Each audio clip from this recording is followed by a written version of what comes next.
Ladies and gentlemen, bonjour et bienvenue dans cette nouvelle vidéo.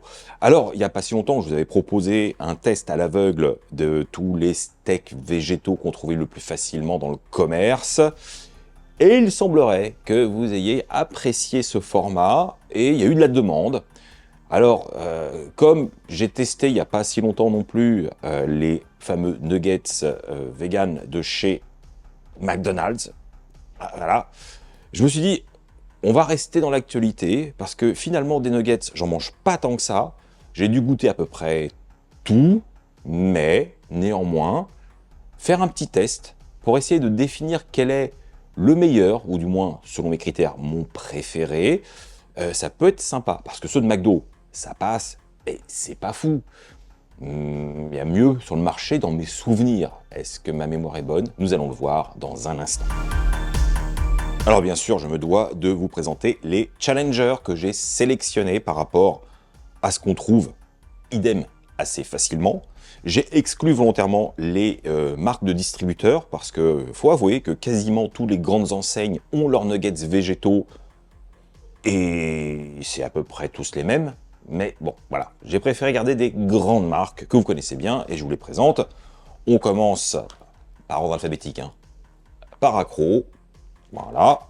Ensuite, on a Beyond Meat. On enchaîne sur Garden Gourmet. On ne peut pas passer à côté de Happyvore. Et enfin, plus difficile à trouver, mais quand même, Eura. Et à noter qu'il y a juste Eura qui est un petit peu enrichi en B12. Pour les autres, il n'y a rien de plus. Mais bon, en même temps, on va être honnête, des nuggets, c'est gras, quoi qu'il arrive, c'est un aliment plaisir, on cherche de la texture, du croustillant, on cherche pas un aliment santé, quoi, ça c'est sûr. Donc rien de choquant. La démarche, pour moi, elle est relativement claire. D'ailleurs, je vais tellement au bout de la démarche que pour ce test, tout va être frit. Voilà, tout simplement. Vous pouvez bien sûr les réchauffer à la poêle, les faire au four, mais d'expérience, je sais que quand c'est frit, ah là, le croustillant se révèle, et généralement, c'est là où on a le meilleur résultat. Et comme la dernière fois, Laura, qui va m'assister, va faire cuire les nuggets un à un dans Cuisine, sans me donner la moindre information pour que je les déguste à l'aveugle. Donc, je lui donne tout ça, je me bande les yeux, j'attends, et on déguste. Bon, allons-y. Je vais apprendre de mes erreurs. La dernière fois, ça faisait très mal aux yeux, parce que trop serré. Donc là, j'ai gardé mes lunettes. Je verrai rien, de toute manière, enfin, je suppose. Non, c'est bon. Allez, hop. Ce sera plus confortable.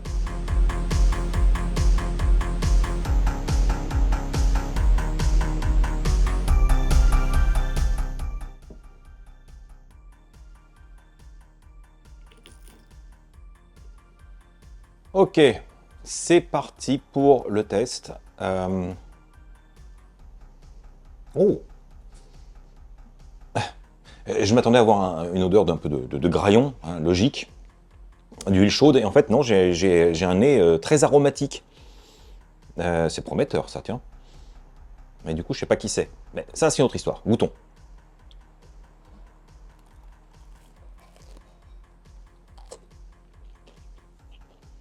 Mmh.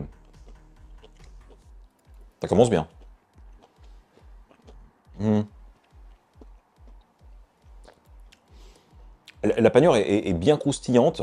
Elle est relativement fine, mais elle a quand même de la densité. Vraiment sympa. L'intérieur, au niveau du simili, on est sur quelque chose qui est un peu friable sous la dent. Il y a de la texture, il y a une sorte de fibre. C'est très sympa. On n'est pas sur un truc trop mou non plus. C'est un bon hybride. J'aime bien la texture. Et alors le goût, voilà, franchement, c'est déjà très bon. Il y a de l'umami, il y a de la longueur, il y a du goût. C'est peut-être un petit poil trop salé. Un poil, pas grand-chose. Rien de dérangeant. Moi, j'aime bien comme ça. Mais il ne faudrait pas que ce soit plus, je pense.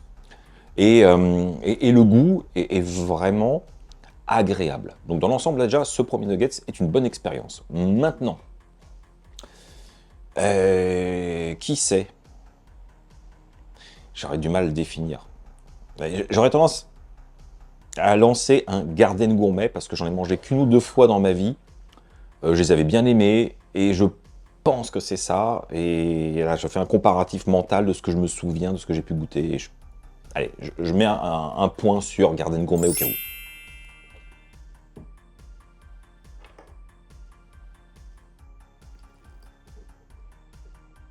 Bon. Ah,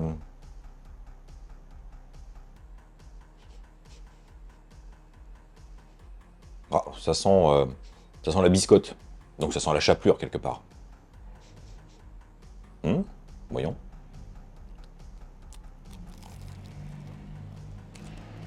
Hum.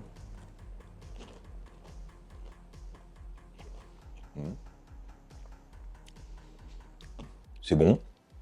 C'est bon. Ah, je compare forcément un petit peu. Celui-ci déjà est un peu plus gras en bouche. La panure est plus épaisse, bien croustillante. Mais voilà, c'est pas du tout le même type de chapelure. L'intérieur est assez ferme. Cela dit, ça passe bien. On sent comme une sorte de fibre à la mastication. Le goût est relativement doux. C'est pas fade pour autant, mais ça fonctionne bien. Il n'y a pas un caractère incroyable. Et c'est pas désagréable. Bon bref, je suis pas forcément sous le charme, là comme ça, mais je passe pas un mauvais moment pour autant. Alors qui sait?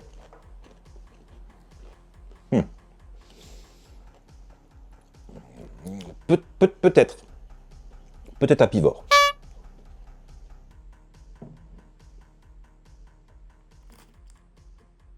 Au suivant.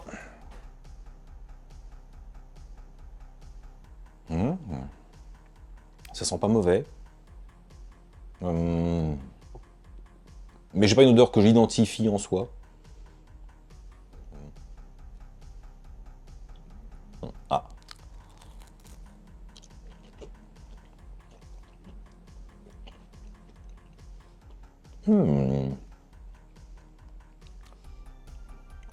Ah, le goût est sympa. On est très sur le côté chicken. Alors la panure est un peu grasse aussi. Le croustillant est un peu plus léger, bien que présent. La mastication est agréable. Il y a bien une strate qui se fait entre la panure et l'intérieur. Au niveau du goût, alors j'ai avant tout, j'avoue, un petit peu le goût de la friture, le côté un peu huile, avant d'avoir les parfums du simili, qui a du caractère, qui a son petit truc, mais c'est en deux temps. Ouais, je mords en même temps.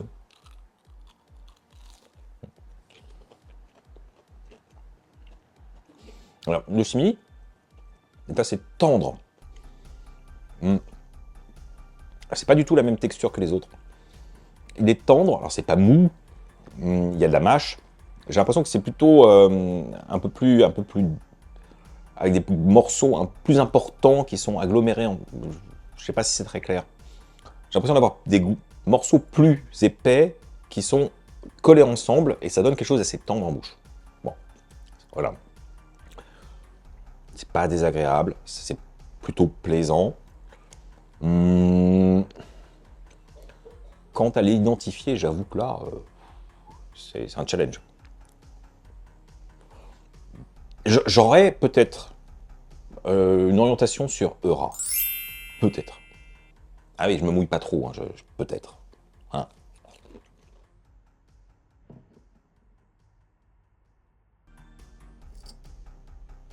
Allons-y, on continue. Oh, il sent bon. Il y a un nez de chapelure, mais bien assaisonné. Ah, c'est plaisant ça.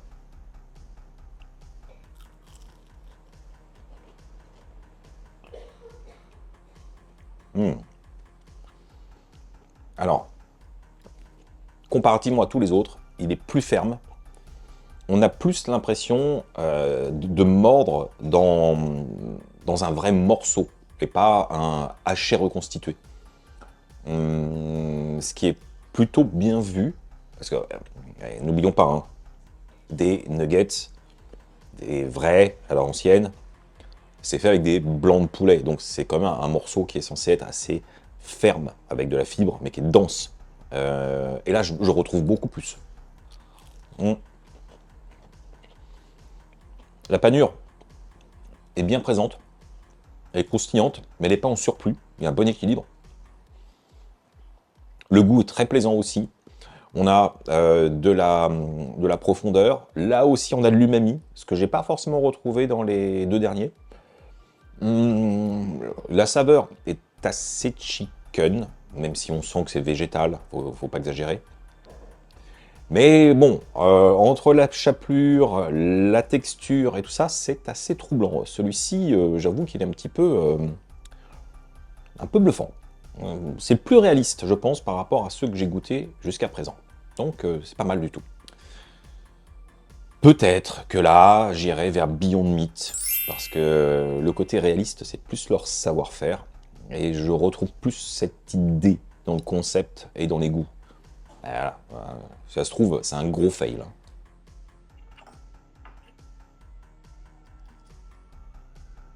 Allez, dernier nuggets de ce test. Voyons.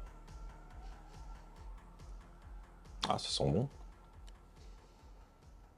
Il y a une odeur de pain, en fait. Je parle souvent de biscotte, mais c'est un peu... c'est pas le pain chaud, mais c'est le pain toasté. Bon, goûtons.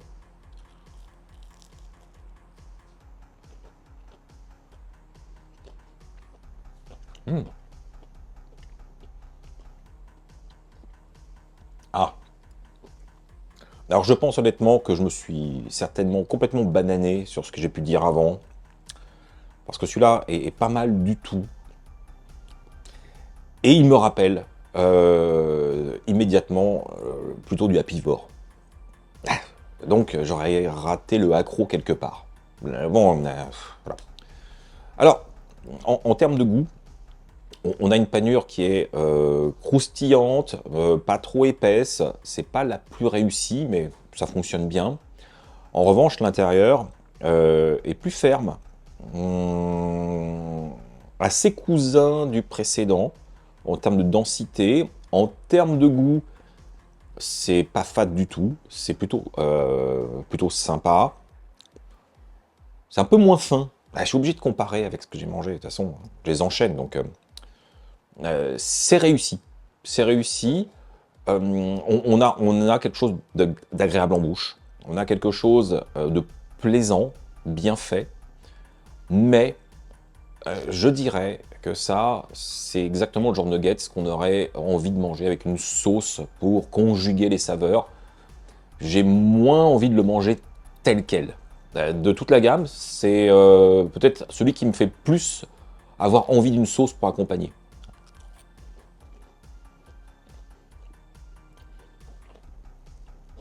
Bah, alors j'ai dit Happivore, mais je ne saurais pas corriger celui d'avant. Peut-être que c'était accro du coup, j'en sais rien. Bon, bah voilà les amis, je peux retirer mon bandeau. J'ai fini ce test. Waouh. Ah, ça fait moins mal avec les lunettes, c'est vrai.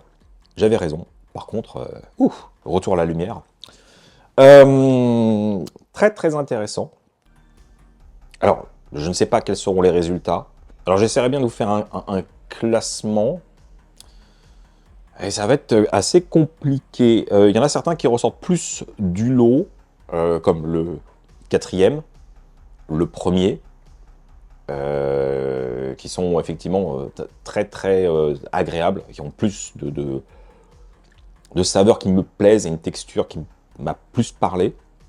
Cela dit, aucun n'était mauvais, aucun n'était fade et inintéressant. Pourtant, justement, je parlais tout à l'heure des nuggets des distributeurs. Généralement, c'est pas du tout satisfaisant, quoi. Enfin, personnellement, je suis pas fan. Ça dépanne, mais c'est pas fou. Là, tout va bien. Tout va bien. Alors oui, une petite sauce, ça peut faire la différence aussi. c'est évident. Mais alors, tel quel, brut, j'aurais tendance à mettre le numéro 4 en premier, le numéro 1 en second, puis le 5 en troisième, et enfin, en quatrième, le 2 et le 3 en 5. Bon, on va récapituler tout ça, là, comme ça, ce sera plus clair. Alright, c'est l'heure de la révélation. Laura vient de m'envoyer les réponses. Donc, en ordre de dégustation, c'était Garden Gourmet, second Accro, ok, Eura, Beyond Meat et Apivore. Eh, j'ai eu raison à la fin. J'aurais pas fait un sans faute du coup, en corrigeant, mais je me suis planté au... Bon, bref, de toute façon, c'est pas grave. Mais pas grave, ce qui compte, c'est vraiment le test en toute objectivité au niveau des textures. C'est pas tant savoir si j'ai raison, c'est être objectif et pas être influencé par un affect qu'on peut avoir envers une marque ou une autre, tout simplement. Bon, donc, ce qui veut dire que, encore une fois, Beyond Meat passe number one à l'aveugle. Et ce qui me surprend énormément, parce que j'aime bien cette marque, mais j'avais tendance à penser qu'elle se repose vraiment sur ses lauriers, parce qu'ils ont été pionniers, on le sait, et qu'après avoir sorti des trucs, ils se sont fait un petit peu dépasser par les autres. Or, comme je l'ai déjà dit, c'est une marque qui a aussi refait toutes ses recettes, qui a retravaillé. C'est pas forcément su. Moi-même, j'ignorais. Et là, le nugget, je le trouve impressionnant. Par contre, je remarque quelque chose. Je parlais des nuggets de chez McDonald's, qui sont aussi faits par Beyond Meat. Ils n'ont strictement rien à voir. Déjà, la panure, là, on a une panure chapelure. L'autre, on est sur une panure un peu pâte, comme on voit la friture à l'anglaise pour le fish and chips. Voilà. C'est une panure qui n'est pas du tout sur une base de chapelure ou de panko. Donc on n'a pas le même croustillant. Et l'intérieur chez McDonald's est beaucoup plus ferme et moins savoureuse. Voilà. Donc c'est pas du tout le même produit. Ils ont vraiment fait quelque chose de spécifique pour McDonald's. Et ce qu'on a dans le commerce est totalement différent. Et on va pas se mentir, ce que nous on peut trouver dans le commerce sont nettement meilleurs et agréables. Bon voilà les amis, je vous remets mon classement définitif personnel. Encore une fois, je le rappelle, c'est une histoire de goût.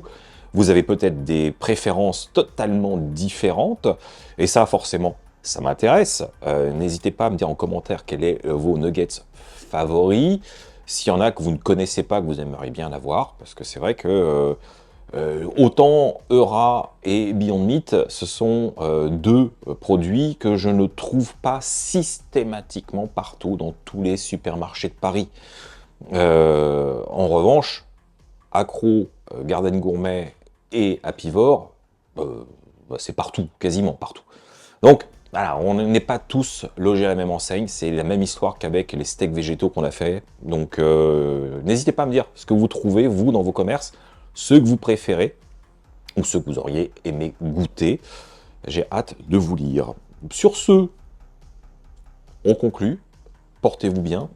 N'hésitez pas à me soutenir par les abonnements, Tipeee, etc., etc. Vous pouvez devenir membre de la chaîne. N'hésitez pas à le faire pour me soutenir d'une manière bien agréable, puisque vous aurez du contenu exclusif et aussi quelques petits privilèges que je vous laisse découvrir. Sur ce, on se retrouve la semaine prochaine sans faute pour un journal d'un vegan. Allez, tchuss!